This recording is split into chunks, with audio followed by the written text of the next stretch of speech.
few days ago I watched a very interesting video from John's workshop in the UK, and he's putting together this old cute little shaper, and he was fiddling around with the feed mechanism. It's on this slide. And to help him out a bit, I sent him a little video that I made where I explain how the Zwick works, and of course he was very thankful, and he said to me, you should share all this information on your channel. And I think he's right, because I see in comments and I see in other videos that a lot of people are starting with shapers, they are restoring shapers, working with shapers, and this kind of information, how to set the timing, is really not easy to find online. First of all, what are we talking about? This thing, of course. Inside here there are two gears, and these gears make the movement for the feed mechanism that is right here, of course. This eccentric has to feed on the right moment. Now I hope you will forgive me some weird camera angles sometimes, because between the shaper and my workbench here, you see there's not much room to install cameras, and so it's not really video friendly. But we'll see what we can do. Now the way this works, I suppose you know that, but I explain. This is of course an eccentric, and while spinning, this eccentric is gonna push or pull the ratchet system. Now, to make it easy for me to explain how exactly it works and how we're gonna time it, it should be nice if it's open. Take this gear out.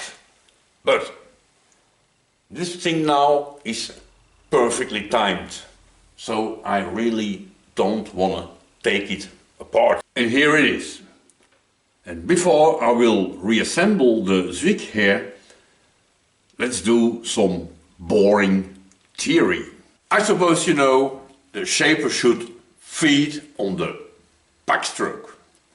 But why is this? This ratchet system is not designed to take these heavy loads of moving the table while cutting. If you feed by hand by cutting, and you feed during the cutting stroke, you can really feel how much force it takes to move the table. So this thing, not designed for it. And I think maybe more important is this rail. We have this clamp system that holds the table behind this rail here. This is a very small surface. So if you feed while the cutting force is pushing the table down, so this clamp is pulling, this will wear this back surface very quickly. So always feed on the backstroke. Now that is clear, let's talk timing. There's people out there that's gonna tell you that you should make your shaper feed at the end of the backstroke, when the cutting tool left the workpiece. Feed and then start cutting again. I don't think that's a really good idea. Let me explain. We have a workpiece. Not yet cut surface, already cut surface. The cutting tool, something like this for example, yeah. Cutting tool, while cutting, is coming out of the blackboard into the camera. On the return stroke, backstroke, the part hasn't moved yet, no feed yet, which means that the cutting tool is gonna rub and maybe even bounce with the clapper, of course, on the finished surface. There's two reasons why that's not a good idea. it's gonna score the finish on the already cut surface. And if we turn this workpiece 90 degrees, we see workpiece, cutting tool, that direction, cutting action. On the return, the cutting edge of the tool is gonna bounce and rub on the finished surface.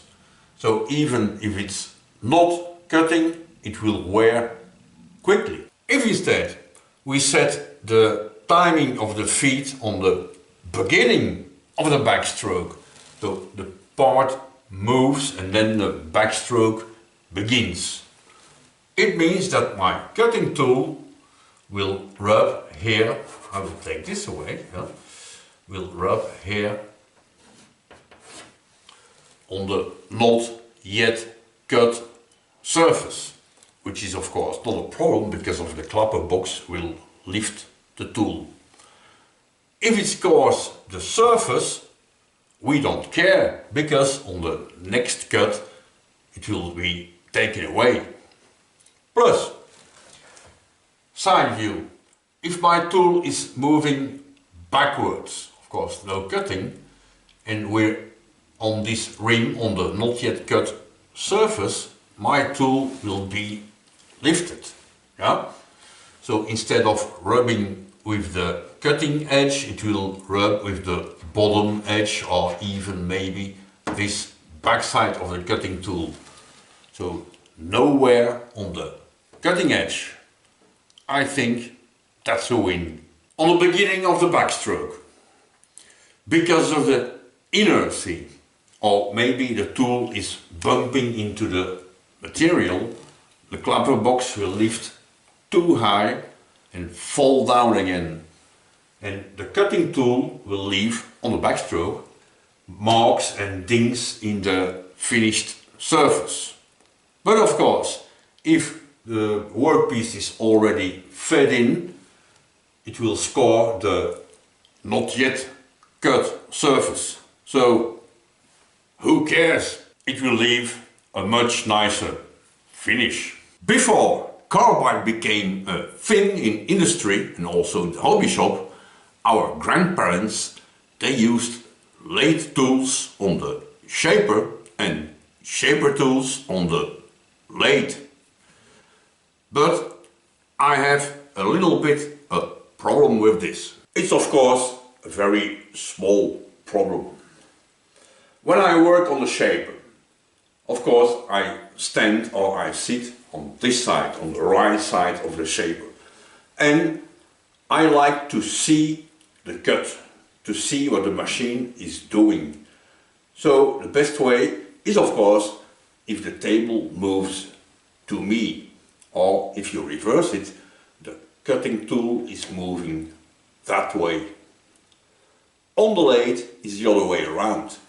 Of course it's perfectly possible to use both machines in both directions, but so most of the time I have dedicated tools for the lathe and dedicated tools for the shaper. But sometimes it happens that I switch, of course. So for most of the time I use a machine in the same direction. It could be really easy to set it that it starts to feed at the beginning of the return stroke. No problem. But if I switch direction, it will feed at the end of the return stroke, other way around. So to make it easy for myself, I make my machine feed in the middle of the backstroke.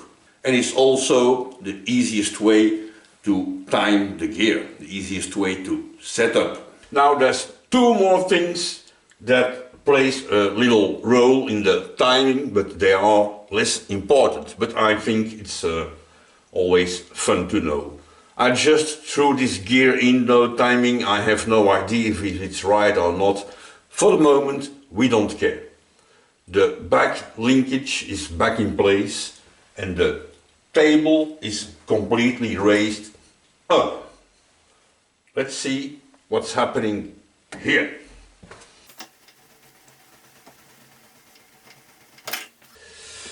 Now that the table is completely down, we see that the angle of this combined gear system here, the angle is changed. Of course, that's also a change in timing of the feed mechanism, only by lowering or raising the table. And the second thing we have to take in account is of course the stroke length. If this is the pivot point, right, bull gear, it's a bit an egg, but I'm sure you got the idea. The crank pin is right here, for example, so a very short stroke length. If we take, for example, a very long stroke length, something like this, we will see that the angle that goes to the center point here is completely different. If now we look at the complete movement of the rocker arm, for the short stroke length, the angle between end of stroke will be here. Beginning of stroke will be here. For the long stroke length, end of stroke will be here. Beginning of stroke will be here. Which means this arc becomes shorter when we have a bigger stroke length. But in this arc, here the feed mechanism has to work. So when I set my machine, the middle of the backstroke, it will always be the middle of the backstroke, of course.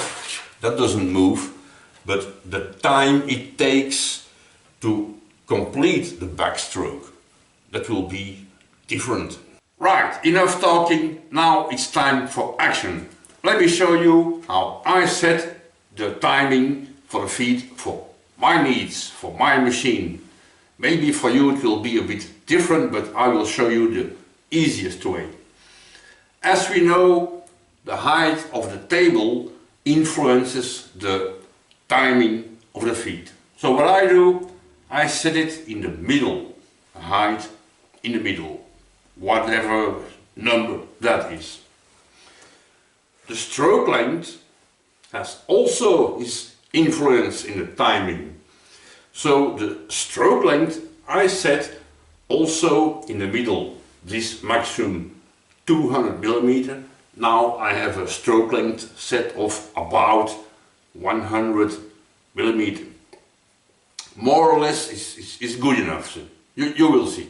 When that is done, I set the stroke completely aft, end of the backstroke.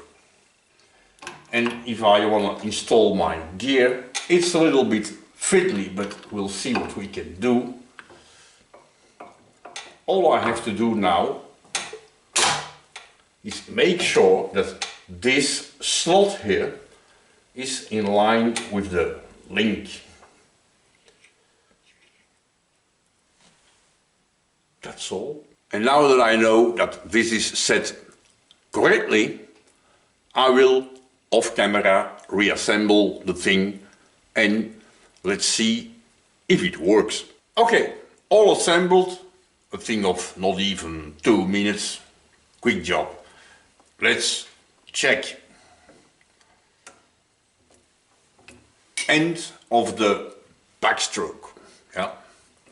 My linkage is still in line with the slot. It's a bit hard to see on camera, but trust me, it is. Start of the cutting stroke.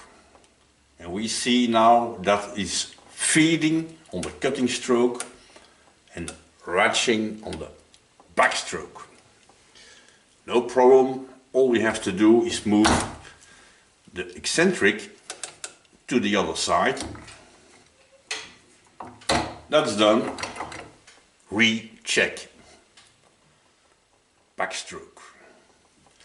Let me change my thing here. End of backstroke. link is in line with the slot. Cutting stroke ratchet system works, and here we start feeding on the backstroke. So that's good.